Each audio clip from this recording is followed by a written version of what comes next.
저는 지난 제228회 임시회 제2차 본회의에서 용인시 행정기구 및 정원조례 일부 개정 조례안의 의결 당시 인선 7기 조직 개편안에 대한 반대 의사 진행 발언을 한 바가 있습니다. 용인시는 그동안 정책 추진에 있어 위치적으로 근접해 있고 인구 규모가 비슷한 수원시와 성남시를 모델로 하는 경우가 많았습니다. 이번 조직 개편안 역시 수원시와 성남시의 경우를 많이 반영한 것으로 보여집니다. 우리 시보다 앞서가는 타 지자체의 좋은 시책을 모델로 반영하고 추진하는 것은 매우 좋은 방법이라고 생각됩니다. 그러나 우리가 간과해서는 안 되는 것이 있습니다. 그 도시들은 이제 성장 단계를 훨씬 지나 안정의 단계에서 개발 사업 업무보다는 유지 관리 업무에 비중이 큰 도시 형태를 갖추고 있는 도시란 점입니다. 그러나 용인시의 경우 동서간의 불균형이 현격하고 아직도 개발과 유지 관리가 병행되어야 하는 도농복합도시이며 지속적 발전 가능성이 큰 잠재력 있는 도시라는 점을 모든 시민이 알고 있는 사항입니다. 그렇기 때문에 본위원은 이번 조직 개편 시 일선에서 민원 사항의 처리를 맡고 있는 구청, 읍면동과 민원이 급증하고 있는 사업부서 인력 증원의 필요성을 강조했던 것입니다. 용인시의 경우 전체 정원 인력의 비율을 보면 지난 8월 31일 조직 개편 전 본청, 의회, 직속기관, 사업소 정원 비율이 54%였고 구청, 읍면동 정원 비율은 46%였습니다. 그러나 조직 개편 후에는 55%대 45%로 구청, 읍면동의 경우 오히려 1% 감소한 것을 알 수 있었습니다. 타 지자체의 구청과 동사무소 정원 비율과 비교해 보았습니다. 성남시의 경우는 47%, 고양시 47%, 수원시 49%로 세 곳의 지자체 모두 용인시의 45%보다 높은 비율을 나타내고 있었습니다. 150명이 증원된 이번 조직 개편 후에 직원의 증가 상황 또한 살펴보면 본청, 의회, 직속기관의 직원은 122명 증가했고 사업소는 1명 감소, 구청, 읍면동의 경우 겨우 29명 증가했다는 것이 확인되었습니다. 이번 조직 개편 시 각 구청 및 사업부서에서도 증원을 요청했으나 본위원이 반영 여부를 확인한 결과 대부분 절반에도 미치지 못하는 수준이었으며 늘 민원사안이 넘쳐나는 도로관리부서의 경우 5분의 1 수준 정도밖에 인원이 증원되지 않았습니다. 더욱 안타까운 것은 경무부서로 지정된 부서의 경우마저도 필요로 하는 인원을 증원받지 못했다는 것입니다. 본위원은 시장님께 묻고 싶습니다. 첫째, 이러한 구청, 읍면동 및 사업부서의 어려움에 대해 인사권자인 시장님은 알고 계신지요? 둘째, 문제를 인식하고 있으면서도 이번 조직 개편안에 반영되지 못한 이유는 무엇인지요? 셋째, 이러한 문제 해결을 위한 향후 조직 개편안에 대한 계획은 무엇인지요? 성실한 답변을 요청드리는 바입니다. 다음은 민선 7기 인사 운영 기본 방향 및 계획에 대해 질문 드리겠습니다. 부시장 임명 및 산하기관장 임명을 두고 언론 및 SNS상에서 논란이 많았던 것은 모두가 알고 있는 사실입니다. 임명된 후보자들의 전문성과 개인 능력, 신상에 따른 부적절성에 대해서는 이 자리에서 언급하지 않겠습니다. 다만 최종 임명권자이며 인사권자인 시장님의 인사 철학에 대해서는 묻고 싶습니다. 시장님, 혹시 경무부서에 대해 알고 계십니까? 용인시 인사기본 운영계획을 보면 전 직원들의 설문조사에 의해 매년 경무부서를 선정하고 있습니다. 2016년까지는 10개 부서를 선정해왔으나 2017년부터는 15개 팀을 선정하여 직원들의 고충을 격려하는 가산점 제도를 운영하고 있습니다. 또한 경무부서 근무 직원은 발탁 승진 대상자에도 적용되고 원거리 기피 근무자에게는 발탁 전보 대상자에 적용되어 구청을 거치지 않고 본청으로 발탁 전보가 가능하게 되어 있습니다. 경무부서 근무자와 원거리 기피 근무자에게는 본인이 희망하는 보직 신청을 접수받아 희망부서 결혼 등을 고려하여 전보를 검토하는 희망보직제 대상자에도 적용을 받습니다. 화면상으로 보면 너무나 합리적이고 민주적이며 훌륭한 인사제도라고 볼 수 있습니다. 그러나 현실은 이렇게 좋은 제도가 있음에도 직원들의 경우 경무부서와 원거리 기피 부서로의 전보를 대단히 기피하고 있다는 점입니다. 경무부서로 전보 발령을 받은 직원들 중에는 발령 직후 휴직을 신청하는 게도 적지 않음을 통계 자료를 통해 알 수 있었습니다. 직원들이 경무부서 근무를 기피하는 이유를 조사해보니 첫째, 경무부서 발령 후 오히려 승진 순위가 후순위로 밀리기 때문이며 둘째, 경무부서로 전보 발령받으면 뭔가 부족한 직원으로 비춰지고 있다는 부정적 인식 때문이며 셋째, 업무량 과다와 민원인과의 갈등으로 인한 정신적 스트레스를 들고 있습니다. 인사운영 기본계획에 따르면 가산점을 부여받는데 왜 승진에서 뒤처지는지 이해하기 어렵지만 지금까지의 인사 정책의 결과를 보면 경무부서 근무로 인한 가산점 부여 제도가 승진 후보자 순위와는 별개라는 것이 모든 공직자 내부에서의 인식이었습니다. 실제 용인시 인사제도에서는 얼마나 적용되고 있는지 경무부서 근무자와 원거리 기피부서 근무자들의 인사 변동 사항을 확인해 보았습니다. 경무부서에 최근 3년간 근무했던 직원들의 인사 변동 상황을 살펴보면 아주 소수의 인원만이 선호부서라 할 수 있는 부서로 이동했으며 3분의 2에 해당하는 직원의 경우는 또 다른 경무부서로 전보 조치된 결과를 볼 수 있었습니다. 정말 안타까운 일이었습니다. 온종일 밀려드는 민원인과 9시 출근 시작부터 시작되는 욕설, 폭언 섞인 수많은 민원 전화, 공직자의 의지가 있어도 타 지자체와의 협의 없이는 처리하기 어려운 업무, 일은 일대로 힘든데 또 승진 순위는 점점 뒤로 밀리고 정말 일할 맛 안 나는 상황이 아닐 수 없습니다. 이번 민선 7기 시장님의 인사와 관련된 공약사항을 보면 공정성 확보 및 예측 가능한 인사 원칙 확립을 표방하고 있습니다. 인사 예고제 또한 좋은 평가를 받고 있습니다. 승진 및 전보 임용 기준 등 보직관리 기준 준수와 소통, 공감, 배려의 인사제도를 운영하겠다고 약속하셨습니다. 열악한 환경 속에서도 용인 시민의 생활 편의와 안녕을 위해 묵묵히 일해온 공직자들에게 희망이 되는 인사제도가 운영되기를 기대하겠습니다. 인사와 관련해 질문드리겠습니다. 첫째, 경무부서의 선정 절차는 어떻게 되며 경무부서의 선정 절차는 공정하고 타당하다고 생각하는지 묻고 싶습니다. 둘째, 경무부서의 직원을 배치할 때 그 기준은 무엇입니까? 셋째, 경무부서 근무 직원의 사기 진작을 위한 인사정책은 무엇인지 성실한 답변을 부탁드리며 이상으로 시정 질문을 마치겠습니다. 감사합니다.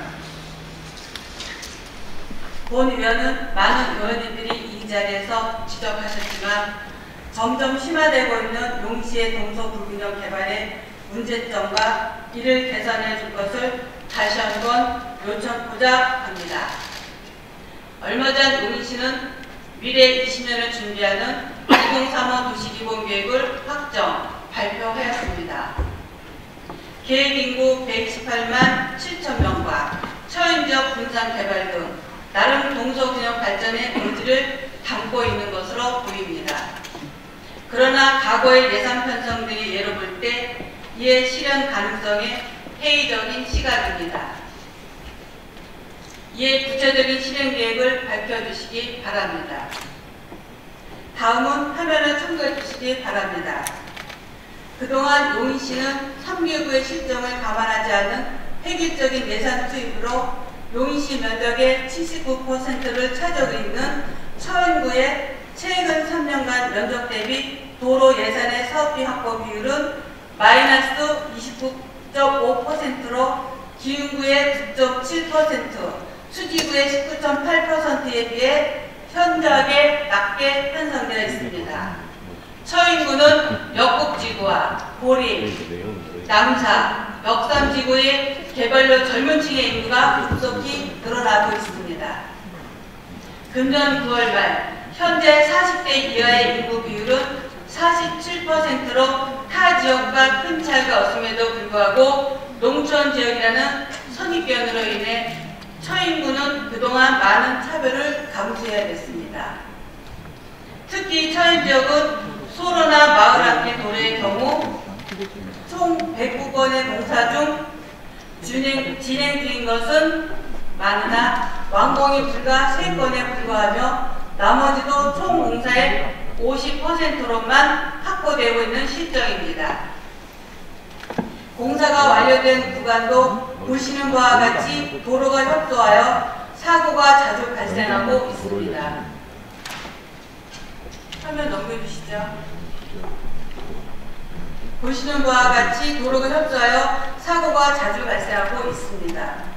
또한 조속한 예산 확보가 이루어지지 않을 경우 공시지가 상승으로 사업비의 대폭 증가가 예상되어 시 재정의 부담으로 작용할 것이며 공사 지체로 인한 불편은 고스란히 주민들의 몫으로 남을 것입니다.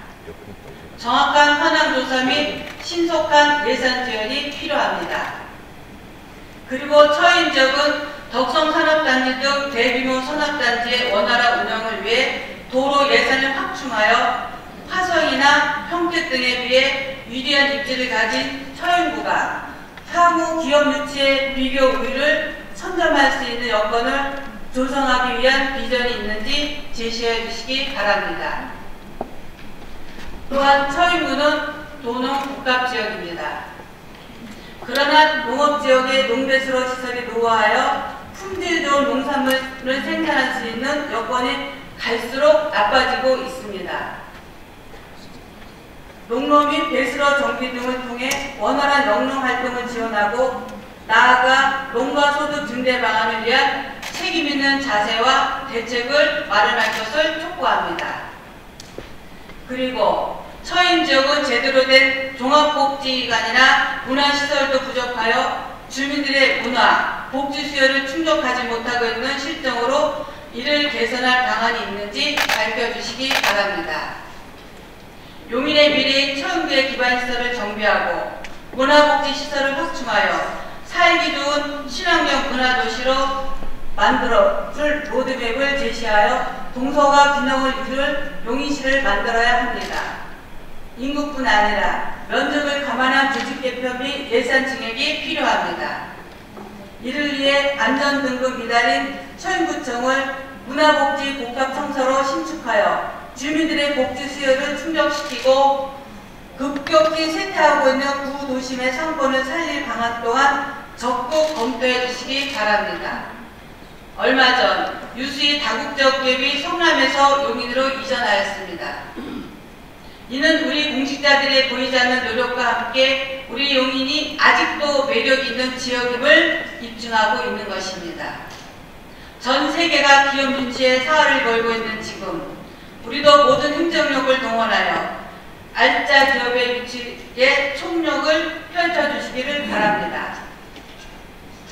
과거 산업단지 조성이라는 명목으로 무분별한 개발과 혜택을 주는 것이 아니라 잘 정비된 도시계획에 따라 도로 등 기반시설을 잘 정비하여 기업하기 좋은, 살기 좋은 용인으로 만들어야 합니다. 시의 바른 정책 결정을 기대합니다. 끝으로 우리 서해 지역은 보존가치가 높은 문화재가 많이 있습니다. 특히 서현성과 서리고려백자 묘지는 역사적으로 그 가치가 높지만 종합적이고 장기적인 로드맵 없이 주먹구구식으로 개발되고 있습니다. 인근 수원시가 화성 일대를 볼거리와 즐길거리가 가득한 명소로 개발한 사태를 벤치마킹하여 용인의 자락으로 조정할 계획과 비전을 제시해 주시기 바랍니다. 100만 용인 시민은 백군기호에 거는 기대가 과거의 그 어느 때보다도 큽니다. 버려야 할 것은 버리고 잘못된 형태는 가감히 정리하시고 새로운 100년을 대비하는 자세로 희망찬 용인을 만들어 주실 것을 당부드리며 이상 시정 질문을 마치겠습니다. 경청해 주셔서 감사합니다. 민선 7기 백군기 시장이 7월 2일 취임한 지 6개월이 다 돼가는 이 시점에도 민선 6기 정창민 시장의 경사도 완화 등의 개발 위주 도시 정책이 지금도 용인시 곳곳에서 진행되고 있는 것을 보면 본 의원은 안타까움을 금치 않을 수 없습니다. 2015년 4월 29일 저녁 7시 30분 바로 이 자리에서 경사도 완화 등을 내용으로 하는 도시계획 일부 개정 조례안이 시민들의 반발에도 불구하고 무기명 투표로 진행됐습니다. 당시 야당 의원들 중 11명이 불참하면서 총 의원수 27명 중 절반인 16명의 의원만이 참여하여 제적 인원 16명 중 찬성 15명, 기권 1명으로 통과되었습니다. 용인시 제2의 난개발이 제공되는 원인이 되었다고 권 의원은 생각하고 있습니다. 기흥구의 개발 경사도는 17.5도에서 21도로, 서인구는 20도에서 25도로 완화됐습니다. 당시 시 집행부에서 입법한 조례안의 주요 골자는 경사도 완화, 개발지의 주민 동의 삭제, 개발지의 진입도로 8m 도로를 6m 도로로 축소, 자연녹지 지역 등의 덤표율과 용적률 2배로 확대하는 내용이었습니다. 3년이 지난 지금 경사도 완화 이후 용인시는 과연 어떻게 변했습니까? 각종 지역 주민 민원으로 인해 시장시는 국세통이 됐고 쏟아지는 집단 민원에 다급해진 용인시는 시민소통관실이라는 옥상업 조직을 만들어 지금까지 운영되고 있습니다. 제대로 된 기업 유치는 보이지 않고 개발업자들이 싼 땅을 쫓아 임야 이주 개발로 광교산 자락조차 산 후보 능선까지 파헤쳐 전원주택이 들어서는 등 용인시 곳곳의 임야에서는 전원주택과 물류단지만 우후죽순으로 들어서고 있습니다. 전원주택 단지 내 도로는 급경사로 인해 주부들이 유모차를 끌고 다니기에도 벅차고 위험하기 짝이 없습니다. 용인시 공원은 개발하고 남은 뒤 산 끝자락에 위치해 엄마들은 유모차를 끌고 산으로 올라갈 수는 없지 않느냐 하고 하소연을 하고 있습니다. 용인시가 난개발 도시라는 오명을 벗기에 의욕적으로 마련한 개발사업 검토 매뉴얼이 사문화되었습니다. 이것이 용인시가 추구하는 100만 대도시 용인 시민 삶의 질 향상입니까? 본 의원은 용인시가 언제까지 민원으로 가정한 개발업자들의 입심에 쫓겨 다닐지 걱정이 앞섭니다.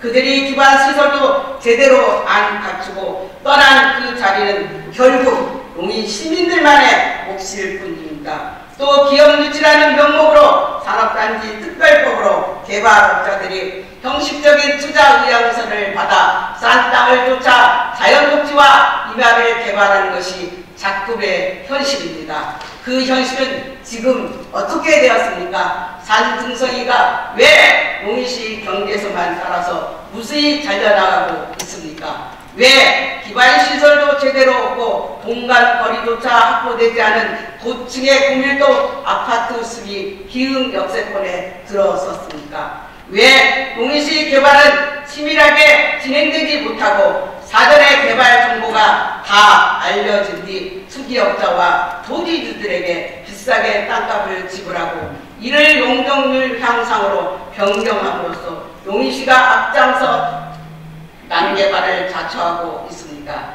용인시는 경기도 내 대형 물류 창고의 20%를 차지하고 있으며 압도적 전국 1위라는 오명을 쓰고 있습니다. 대형 물류 창고의 1000제곱미터로 경기도 551개 중 용인시가 110개인 반면 도시 규모가 비슷한 수원시 3개, 고양시 10개, 성남시 3개, 부천시 1개, 안양시 2개 등 5개 도시를 다 합쳐도 19개에 불과합니다. 그런데 더 기가 막힌 것은 현재 용인시에서 개발되고 있는 대형 분리단지만 해도 168제곱미터가 된다는 것입니다. 이것은 경기도 대형 분류창고의 50%에 육박하고 있습니다. 이것이 사람들 중심 새로운 용인의 미래 모습입니까? 인천 7기 백군기 시장이 들어 선지도 6개월째 들어가고 있습니다. 난개발 치유 친환경 도시라는 선거의 핵심 공약은 취임 시점으로부터 정책으로 강력하게 추진되어야 할 사안이라고 본 의원은 생각합니다. 행정의 연속성장, 일정 단계에 이른 개발은 지속될 수밖에 없기 때문입니다. 도시 전문가들은 용인시의 제2의 난개발을 지적하며 성장 위주의 개발 정책에서 보존과 균형 있는 도시 정책 전환으로 이구동성으로 권고하고 있는 가운데 지금도 무엇이 난개발인가 간론을 막 하면서 치유의 시기만 늦어지고 있습니다. 이것이 난개발 치유 친환경 생태 도시를 절실히 추구하는 민선 7기 백군기호의 모습입니까? 백군기 시장의 친환경 생태 도시 시정 방침이 아직까지 법과 제도의 뒷받침이 없는 구호에 불과해 민선 6기 용인시 난개발은 현재 진행형입니다. 용인시 땅이 모자라서 이마에 후능선까지 개발해야 될 경사도가 필요했던 것일까요? 지금 용인시 개발은 평지는 놔두고 임야 위주로 개발되는 형태로 법적 여부를 떠나 누가 봐도 난개발이라 합니다. 본의원은 난개발 이유는 명쾌하다고 봅니다. 용인시가 급성장하면서 국토 계획에 관한 법률에 의한 실질적인 용인시 도시 계획이 2004년이 되어서야 확정됨으로써 그 전까지의 난개발은 당시의 국가 정책상 불가피한 측면이 있다고 한다면 근래 수년간의 제2차 난개발에게 본 의원은 용인시 도시 정책이 그 책임이 가장 크다고 말할 수밖에 없습니다. 용인시 산지 총 328제곱킬로미터 중 경사도로 개발이 불가능한 땅은 2.1%에 불과한 6.6제곱킬로미터. 용인시 산지는 주로 수지 광교산 일대 그린벨트만 보존 가능하다는 것입니다. 저인구 산지 271제곱킬로미터는 경사도 25도를 적용했을 때 2제곱킬로미터 0.7%만 남고 기흥구 산지 33.5제곱킬로미터 중 경사도 21도로 적용했을 때 보도는 0.4제곱킬로미터 1.3%, 경사도 17.5도를 적용한 수지구 산지는 23.9제곱킬로미터 중 4.2제곱킬로미터 21%가 남게 됩니다. 반면 100만 대도시 용인시의 경사도는 인근 성남시 15도, 녹지는 12도, 수원시 10도, 화성시 15도에 비해 상당히 높고 용인시는 개발행위 허가시 기준지 방고, 기준의 표고차도 적용하지 않다는 사실에 도시 전문가들은 경악을 금치 못하고 있습니다. 인근 도시인 화성, 광주, 이천시는 표고차 50m, 수원시는 100m를 적용하고 있으나 용인시는 경사도만 적용하고 있으니 난개발은 지금 이 순간에도 진행될 수밖에 없습니다. 최근 열린 2018년 용인도시정책포럼에서 도시 전문가들은 한결같이 용인시 개발행위 허가 기준의 경사도에 따른 문제점을 지적하고 경사도 표고차 등 산지 보존을 위한 개선 대책이 시급하다고 권고했습니다. 또 그들은 용인시가 성장해서 내실화를 가져야 하는 도시정책 전환점에 와 있다고 백군기 용인시장께 묻겠습니다. 첫째, 새로운 용인 미래를 위한 친환경 도시 로드맵은 무엇이며, 그리고 구체적인 정책과 항목에 대해 타임테이블이 있습니까? 둘째, 경사도 강화와 표고차 도입 의지가 있는지와 있다면 시기는 언제입니까? 셋째, 대형 물류창고 단지에 대한 용인시의 억제 정책은 있습니까? 넷째, 투자 유치 형식으로 개발되는 소유의 대형 물류 단지 용인국제물류에 대한 방침은 무엇입니까? 다섯째, 용인시 임야마다 후 능선까지 파급하는 전원주택단지에 대한 대책은 무엇입니까? 여섯째, 산업단지 특례법으로 도시계획상 개발이 불가능한 임야와 자연녹지에 진행되고 있는 대규모 산단과 첨단 산단에 대한 실투자 검증은 어찌 되고 있습니까? 또 이를 치유할 보관이 무엇입니까? 일곱째, 2014년 기준으로 경사도 완화된 2015년부터 2018년까지 매년 용인시 개발행위 허가 건수와 면적은 어떻게 되며, 이중 물류창고 단지의 개발행위 허가 건수와 면적은 어떻게 됩니까? 그리고 전원주택단지의 개발행위 허가 건수와 면적은 어떻게 되는지 답변해 주시기 바랍니다. 여덟 번째, 개발업무 매뉴얼을 재추진할 의지가 있는지 답변 주시기 바랍니다. 아홉 번째, 도시공원 일몰제에 관한 질문입니다. 용인시는 공원 지정된 51곳 가운데 이미 2015년에 28곳이 실효됐고 2020년까지 실효 도래가 6곳 예정되어 있습니다. 그런 가운데 시의 공원 조성비는 올해 포함이 지난 2년간 연평균 110억 원을 불과해 간신히 명백만 유지하고 있습니다. 반면 인근 100만 대도시는 장기 미주택 공원의 일몰제 대비 발빠른 행보를 보여 대조가 되고 있습니다.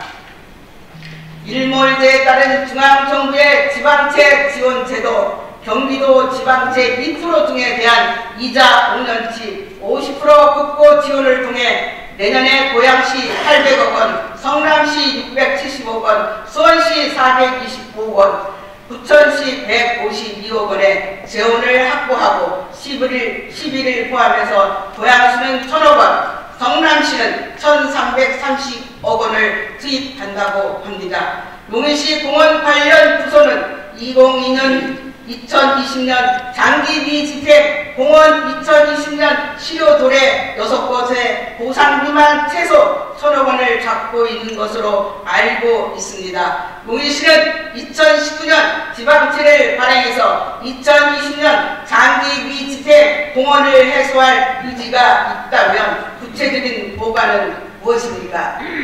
다음 질문입니다.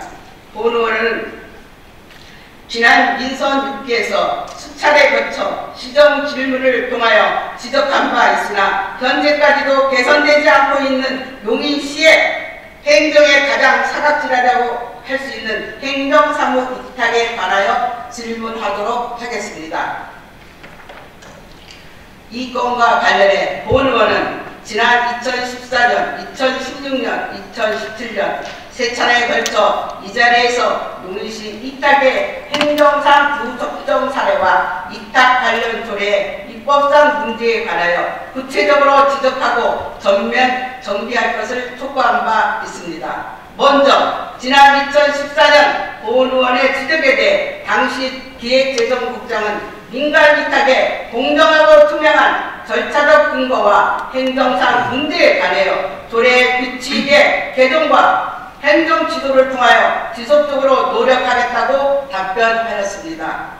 2016년 답변 내용을 보면 민간위탁 조례 재정비 사항은 행정자치부에서 민간위탁 기본법 제정이 진행 중에 있고 시행될 계획으로 이에 맞춰 상위 법령과 조례를 면밀히 검토하여 위탁 사무의 무분별한 운영을 방지하고 법령에 부합되는 합리적인 대안이 마련될 수 있도록 자치 법규를 일제 정비하겠다. 위탁 통합 기본조례 제정과 관련하여 기존 공공위탁이 근거 법령인 지방공기업법, 지방자치단체, 출자 출연기관의 운영에 관한 법률과 민간위탁기본법은 별개의 법적 근거, 법적 지위, 법률 효과를 가지며 통합기본조례로 제정하는 데는 한계가 있다. 공공위탁 관련 조례 제정 시 추진 절차와 방법에 대해 전국 공통 표준안이 필요하며 상급기관의 표준안 제정과 제정 이후 용인시에 맞는 개별 조례를 개정할 계획이라고 답변했습니다.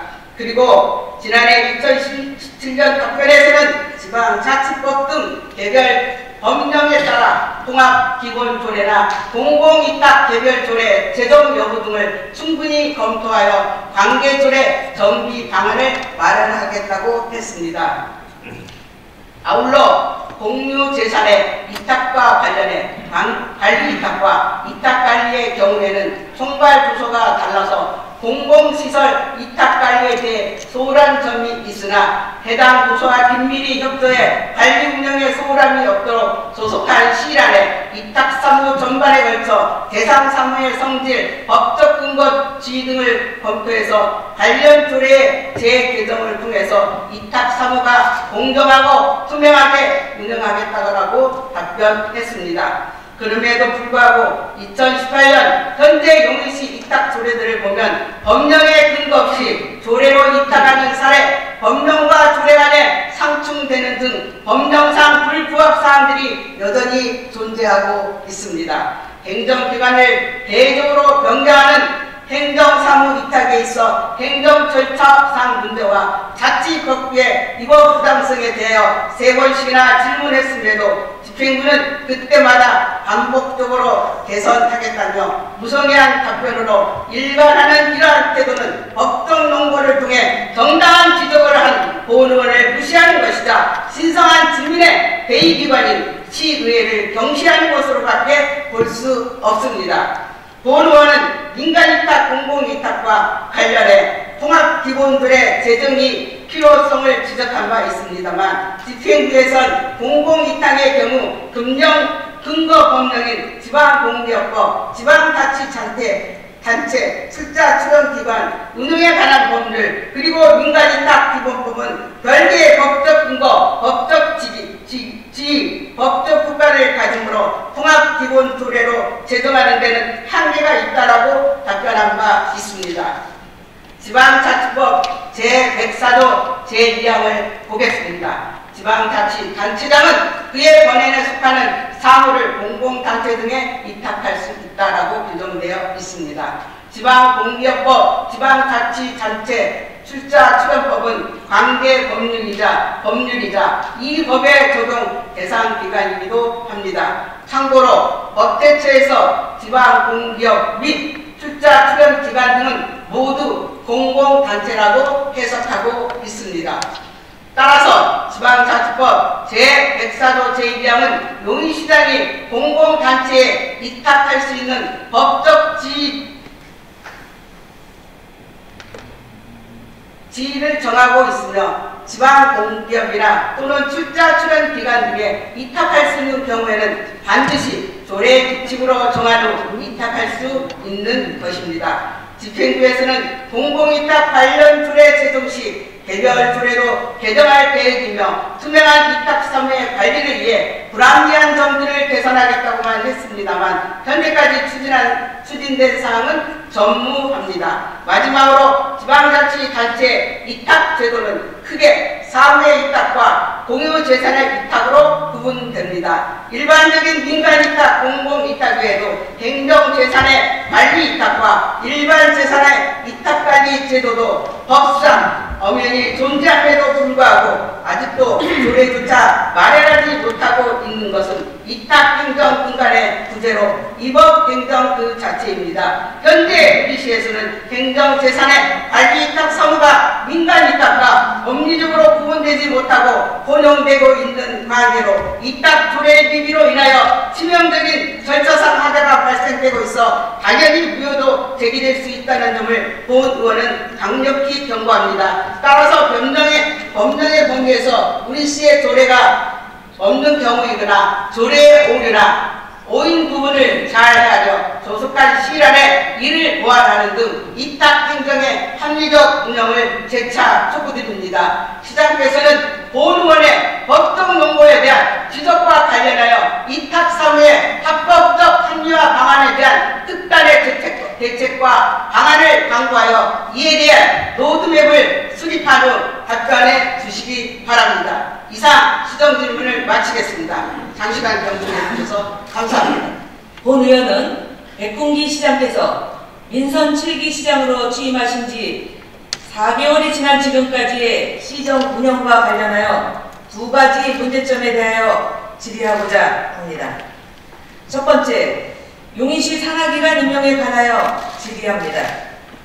우리 시에는 설립 목적에 맞게 다양한 산하기관들이 있습니다.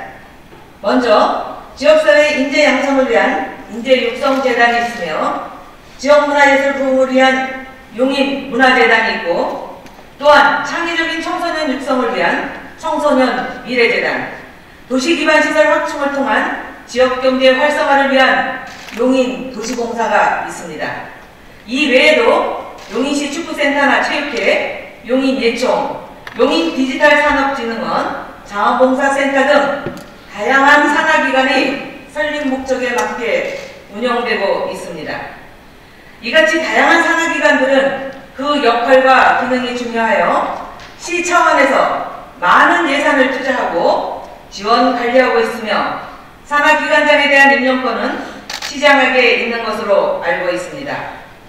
우리 시는 전국에서 4번째 되는 100만 도시로 가능성과 잠재력을 가지고 있는 만큼 그 이상에 걸맞게 산하기관장의 임용 기준도 정치적 보온 인사와는 차별화된 전문성과 능력을 두루 갖춘 우수한 인재가 임용되어 용인시 발전에 기여하여야 한다고 본 의원은 생각합니다. 그럼에도 불구하고 그간 산하기관 단체장의 임용은 해당 분야에 대한 전문성이나 능력 기준이 아닌 정치적 보온에 의한 인사라는 비판이 많았던 것 또한 사실입니다. 본 의원은 시장께서도 최근 언론과의 인터뷰를 통해 학식과 경험, 능력을 갖춘 우수 인재를 공개 모집으로 채용하여 투명하고 공정한 인사가 되도록 하여 시민들에게 양질의 서비스를 제공할 수 있도록 하겠다고 취임 당시 인사 원칙을 밝힌 바 있기에 같은 생각을 하고 계신다고 믿었습니다. 그러나 채용 과정의 투명성과 공정성을 확보하는 데 신경을 쓰신다고 밝히신 시장의 원칙은 원칙일 뿐 현실은 전혀 그렇지 않은 것 같습니다. 지금의 산하기관장 인사에 대하여 100만 용인 시민은 어떤 시선과 평가를 할지 매우 궁금합니다. 용인시 문화재단을 보면 지난 9월 11일 채용 공고를 내고 20여 명의 신청자가 있었으나 채용하지 못하고 11월 7일에 재공고를 하였습니다. 1차 때보다 많은 지원자가 응시했다고 들었으며 응시자 중 1차에서 탈락한 지원자 중 정확히 파악할 수는 없으나 다수가 신청을 한 것으로 본 의원은 알고 있습니다. 만약 이들 중에서 대표이사로 채용된다면 100만 용인 시민은 어떻게 생각할까 걱정스럽습니다. 무엇이 그리 급해서 전 대표이사에게 사표를 종용해서 지난 8월 10일 사직을 했음에도 불구하고 3개월이 지나도록 공석으로 용인시 문화재단으로서의 역할이 제대로 이루어지지 않고 있는 것으로 알고 있습니다. 용인시 문화재단 홈페이지 인사말을 보면 용인 브랜드인 문화예술로 풍요로운 사람 중심 용인을 만들고 문화를 매개로 용인 시민이 행복을 느끼고 풍요로워질 수 있도록 노력하겠다는 용인시 문화재단 이사장인 용인시장을 100만 용인 시민은 신뢰할 수 있을까요? 용인시 문화재단 대표이사 채용 공고 기타 사항 방항에 보면 최종 임용은 용인시 문화재단 이사회 의결을 거쳐 용인시 의회의 동의 후 임명한다고 되어 있습니다. 하지만 최근 사례를 보면 모 산하기관 대표이사를 채용하고자 용인시 의회의 의견 청취를 통해 용인시 의회는 의견 청취 결과를 적시하였으나 집행부는 의회 의견을 일고의 가치도 없다는 듯 바로 임명을 강행하였습니다. 집행부의 이런 행정이야말로 용인시 의회를 무시하는 처사이고 불통이고 상생을 부정하는 행정이 아니고 무엇입니까? 또 있습니다. 모 단체의 센터장은 기존의 유급센터장으로 운영될 당시 용인시 의회로부터 문제점이 지적되는 등의 이유로 개선이 요구되어 그간 무급 비상임으로 운영되어 왔습니다. 그러나 민선 7기 유급으로 전환하겠다는 출연계획 동의안은 의회에 제출되어 있습니다. 누가 봐도 고은 인사, 호도 인사로밖에 보이지 않습니다. 이유가 무엇인지 매우 궁금합니다. 이에 시장은 명쾌하게 100만 용인 시민에게 밝혀주시기 바랍니다. 두 번째 질문사항은 사람 중심 새로운 용인 시정 슬로건에 관하여 질의하겠습니다. 용인시는 2005년 10월 시의기, 시의 심벌마크, 마스코트, 도시브랜드, 나무, 새, 꽃 등 용인시를 상징하는 상징물을 규정하고 관리하는 데 필요한 사항을 규정하기 위해 2010년 4월에 용인시 상징물 조례를 제정하였습니다. 이는 시장이 바뀔 때마다 브랜드와 슬로건을 변경하므로 소모적으로 예산과 행정력이 낭비되는 것을 막기 위해서입니다. 하지만 용인시는 상징물과 용인시 도시브랜드 에이스 용인이 조례에 규정되어 있는데도 민선 4기부터 단체장이 시정구호를 마치 시의 도시브랜드와 상징물인 것처럼 무분별하게 사용하였습니다. 민선 4기에서는 세계 최고 선진 용인을, 민선 5기에서는 함께하는 행복한 용인으로 교체하였고 민선 6기에서도 어김없이 사람들의 용인을 사용하는데 막대한 예산과 행정력을 소모하였습니다.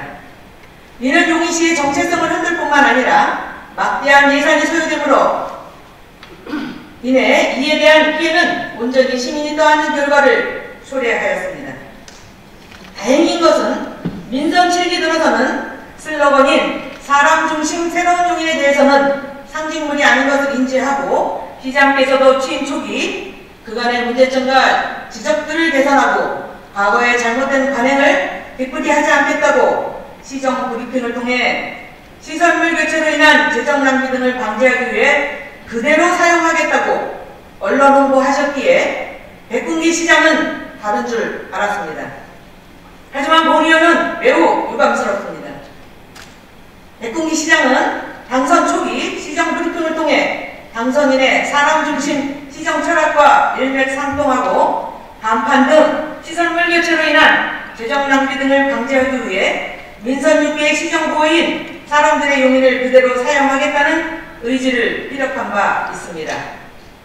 그러나 며칠 전 집행부 사무실을 방문해보니 사람들의 용인 시정구호는 없어졌고 그 자리에 사람 중심 새로운 용인 액자가 걸려 있었습니다. 물론 여기에 소요된 예산은 얼마 되지 않는다고 생각합니다.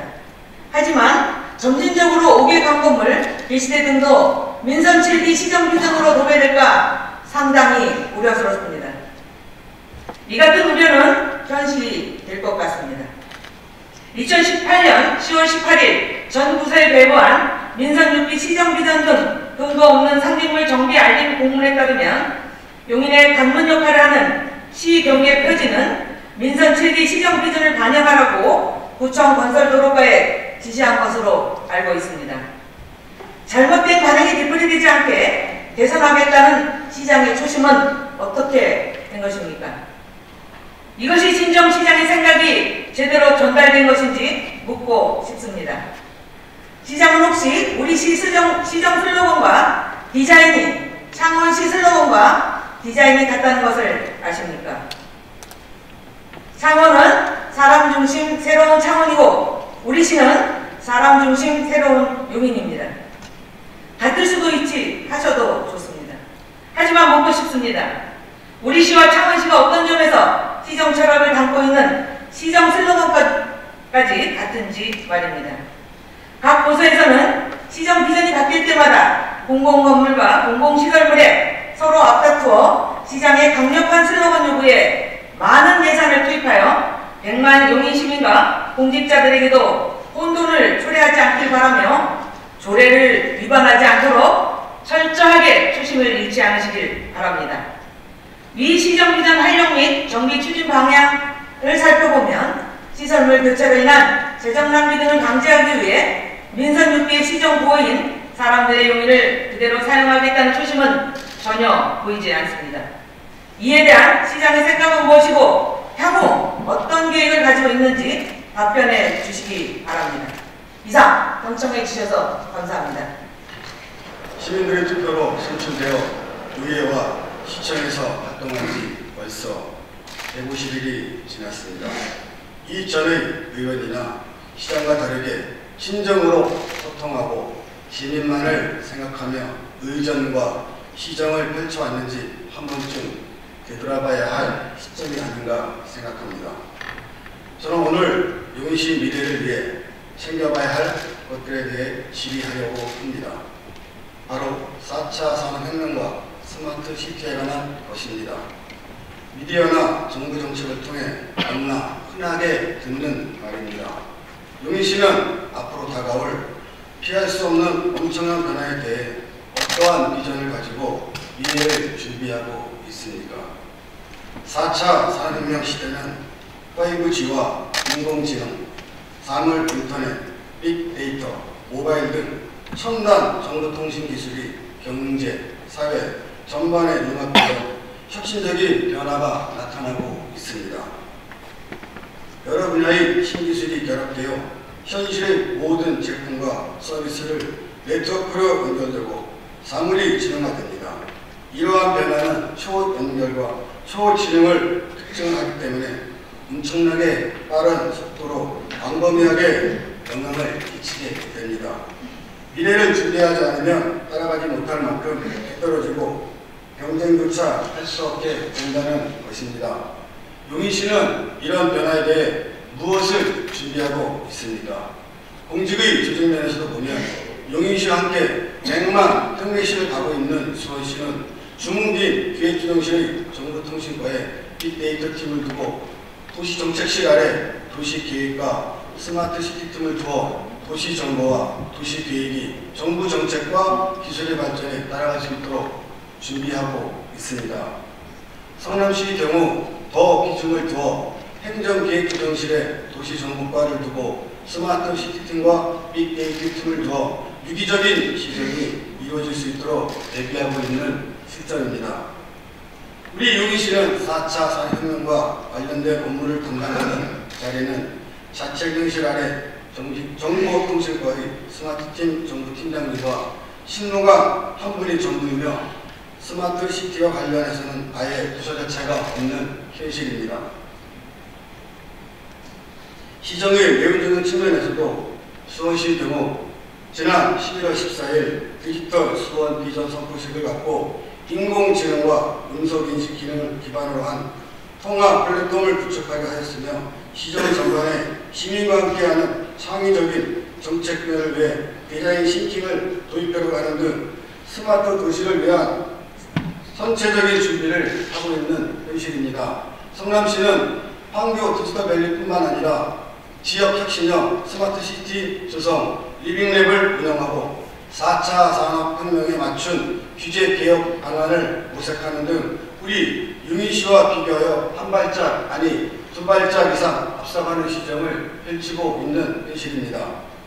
전국의 모든 지자체가 스마트시티와 관련된 정부 예산을 따오기 위해 총력을 다하고 뭐 하나라도 더 유치하려고 안간힘을 쓰고 있는 요즘 우리 시는 내용보다는 외형적인 개발에 치중적인 보정, 마법 등 플랫폼 시티든지 스마트 에코시스템 프로젝트라든지 이런 것에 중점하고 있는 안타까운 현실입니다. 마치 지난날에 준비되지 않은 정부의 자의적인 기획적인 지원까지 용인시에 큰 부담을 주고 있는 용인경전철이 벌뜨던 그때처럼 커다란 그림이나 계획 없이 그저 닥치는 대로 배척이식 시정이 되고 있는 것이 아닌지 쉬며 우려되고 있는 현실입니다. 스마트시티는 여러 가지로 해석하고 있지만 4차 혁명이 기반이 된 기술의 발달로 도시 구성원들 간의 네트워크가 완벽하게 구성되어 있고 교통망이 거미줄처럼 효율적으로 짜여져 있는 도시입니다. 단순히 이전의 UCT 확장판이 아니라는 것입니다. 남녀노소 어느 계층을 가리지 않고 용인 시민 모두가 혜택을 볼 수 있도록 기획이 되고 진행돼야 할 핵심적인 수정 기조이며 용인 시민의 자부심을 채워주고 용인 시의 먹거리를 해결해줄 필수 불가분한 정책임을 강조하고 싶습니다. 정부에서는 스마트시티 활성화를 위해 이미 지자체의 기반 구축 지원 확대하고 특화단지 구축 등 다양한 분야의 사업을 확대해가고 있는데 용인시는 2018년 초에 정부로부터 받은 예산 CCTV 통합망 구축하는 통합 플랫폼 기반 구축 사업 외에는 전국에서 전무하게 스마트시티와 관련된 용역 한번 나간 적이 없는 것이 참담한 현실입니다. 미래를 대비하지 않는 자에게 고통의 연습입니다. 시장께 묻습니다. 용인시에는 진행되고 있는 4차 산업혁명과 스마트시티에 위하여 어떤 비전을 가지고 구체적으로 무엇을 대비하고 계획하고 있습니까?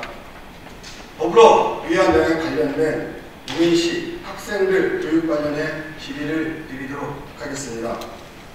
백군기 시장께서는 공약과 125개 공약 비전을 통하여 용인시 예산 중 교육 예산을 5%까지 확대하겠다고 약속하셨습니다.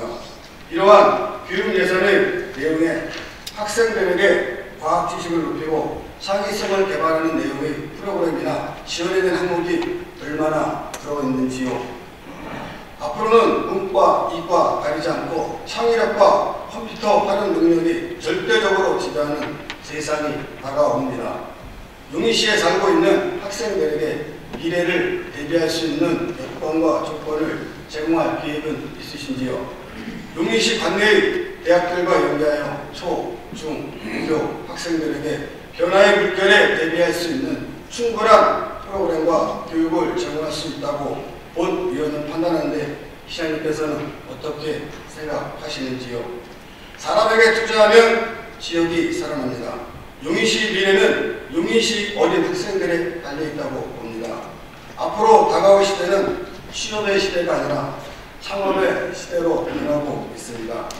학생들에게 창의성 프로그램과 과학 지식을 충분히 제공함과 더불어 용인시에는 스타트업이나 메이커 스페이스 등 충분한 지원과 비전을 제시해서 많은 학생들이 용인시를 먼저 살리고 나라를 먼저 살리고 세대를 아우르는 큰 인물로 키워나갈 수 있도록 준비해줄 마음은 있으신지요? 끝으로 용인시가 인구 100만이 넘어 시로 수력한 지 22년인 마당에 수원시는 어떻더라, 성남시는 어떻더라 이런 얘기 이제는 솔직히 신문이 납니다. 공직에 계시는 분들이 변화하여 시스템이 변하고 서비스가 달라지고 정책이 변한다고 생각합니다. 시장께서는 용인시 공직자에 계시는 많은 분들에게 최신의 정보와 수준 높은 교육이 제공되어 좋은 것을 보고 좋은 생각이 체계화되어 좋은 시정이 이루어질 수 있도록 어떤 계획을 갖고 계신지요? 4차 산업혁명 시대 스마트 도시를 멀리 있지 않고 바로 우리 눈앞에 와 있는 현실입니다. 앞선 시정, 이전에 있는 정책, 발로 뛰는 공직문화로 용인시민의 자부심을 갖고 용인시를 사랑할 수 있기를 기대합니다. 저 또한 혁신하고 또 혁신하여 험난하고 어려운 길 가는 우리 모두의 작은 힘이 되도록 최선의 노력을 다하도록 하겠습니다. 감사합니다. 여러분도 잘 아시는 바와 같이 지난달 말 행정자치부에서는 주민 중심의 지방자치 구현을 목표로 제도적인 지방자치법 개정을 예고하였습니다. 그 내용에 따르면 우리 시는 100만 이상 대도시로 특례시가 되어 행정 및 재정 측면에 많은 변화가 있을 것으로 예측됩니다. 바로 이러한 변화가 시작되기 시기에 우리 시의 다양한 문제들이 꼼꼼히 짚어보고 개선하는 노력은 그 어느 것보다 중요하다 할 것입니다. 그중 가장 시급한 문제는 그간의 개발사업에 따른 기반시설 부족으로 더욱 심화된 교통 문제가 아닐까 생각합니다. 특히 우리 시 인구의 절반가량인 42만 명이 살고 있는 기흥구, 특히 상갈동, 보라동, 고메 등은 아침 저녁 가릴 것 없이 모든 도로가 정체되어 극심한 교통난의 몸살을 앓고 있습니다. 이런 교통 문제를 근본적으로 해결하는 방법은 오로지 기역, 보라, 고메, 동탄이, 오산, 분당 연장선의 사업이 조속히 추진되는 것밖에는 없습니다. 분당 연장선 사업 추진은 문재인 대통령과 백운기 시장의 선거 공약사항에 포함되어 있어 상갈동, 보라동, 지곡동, 기흥동, 구매동 주민들이 기다리는 오늘도 내일도 계속되고 있습니다. 하지만 문재인 대통령 취임이 2년차까지 지나도 백운기 시장 취임 후 지금까지도 분당 연장선 사업 추진에 그 어떠한 언급도 없이 답답함에 본연이 오늘 이 자리에 섰습니다. 그럼 시장께 묻겠습니다. 용인시에는 기흥-유역 교통 문제를 개선할 수 있는 분당 연장선 추진을 위해 그동안 진행된 사항이 있습니까? 물론 분당 연장선 사업은 국가가 관리 운영하는 광역철도로서 국토교통부가 2021년 수립 예정인 제4차 국가철도망 구축 계획에 반영되어야 추진이 가능한 사업으로 우리 시가 독자적으로 결정할 수 없음을 본연도 잘 알고 있습니다. 이와 관련하여 용인시에는 2018년 본 예산에 분당선 연장, 기흥에서 오산, 사전 타당성 조사를 위한 기본 설계비 1억 원을 계산하였으나 아직도 용역 관리조차 하지 못한 사실을 잘 알고 있습니다. 우리가 직접 실시하지 못하는 사업의 경우 관련 부처를 방문하여 사업의 필요성을 충분히 설명하고 국회의원 및 의원과 유기적인 협조체제를 마련하는 등 전방위적인 사업 추진에 노력이 필요할 것으로 본의원이 판단되는데 과연 용인시에는 본 사업의 추진을 위해 어떤 노력을 하였는지 답변해 주십시오. 시장께 드리는 두 번째 질문은 지금까지 답보 상태에 있는 분당 연장선 사업 추진을 위한 용인시는 앞으로 무엇을 추진할 것인지에 관한 것입니다. 국토교통부의 결정이 나올 때까지 미온적 태도로 손 놓고 있을 생각은 아니시겠지요. 성교공학으로 주민께 드리는 약속을 이행을 위해서라도 주민들의 의견을 충분히 수렴하여 국토교통부의 의시의 요구사항을 명확히 전달하고 이 의견이 반영될 수 있는 방안을 강구해 주십시오. 대통령 공약사항에도 시장 공약사항에도 포함되어 있는 분당 연장선 사업이 또다시 차일피일 미뤄져 2020년 실시하는 제21대 국회의원 선거에서 또다시 누군가의 선거 공약으로 이용되는 건 아닌지 주민들의 걱정은 이만저만이 아닙니다. 이러한 걱정이 주민들의 기부가 될 수 있도록 현 시점에서 우리 시가 할 수 있는 모든 행정력을 동원하여 사업 추진을 위한 법보다 적극적인 노력이 요구된다고 본 의원은 생각합니다. 시장께서는 앞으로 진행될 분당 연장선 추진 계획에 대해 소상히 그리고 구체적으로 답변해 주시기 바랍니다. 이제 마지막 질문입니다. 기흥 지역의 교통 문제 해결을 위해서는 반드시 분당 연장선 사업 추진이 이루어져야만 하지만 만에 하나라도 사업 추진이 안 된다면 기흥 지역의 교통 문제 해결을 위해 용인시가 가지고 있는 대안은 무엇인지 답변해 주시기 바랍니다. 우리는 올 초 인덕원, 수원, 곡선 전철, 즉 흥덕역 건립사업 추진에 위한 동의안을 처리 과정 속에 많은 교훈을 얻었습니다. 그 첫 번째가 용인시가 이런 큰 국책사업 및 위기상황에 신속하고 적극적으로 대처 못하는 미흡한 행정력에 대한 아쉬움이고, 다음은 본의원이 포함한 용인시의회가 책임있고 단호한 결정을 하지 못한 아쉬움이 있었습니다. 그 과정 속에 집행부가 아닌 흥적 주민들이 직접 관계부처를 찾아와 사업의 필요성을 외쳤고 시의회를 찾아와 간절함을 호소했습니다. 이는 용인시가 주민들의 목소리를 기울이지 않고 주민의 의견을 반영하지도 않고 사업을 적기에 추진하지 못해 발생한 사태였다고 생각합니다. 기흥역, 보라도, 고메, 동탄이, 오산, 분당 연장선 사업이 흥정역과 같은 가정을 밟지 않도록 용인시가 시민을 위한 더 적극적인 시정을 펼칠 것을 요구하면서 시정 질문을 마치겠습니다. 끝까지 경청해 주셔서 감사합니다.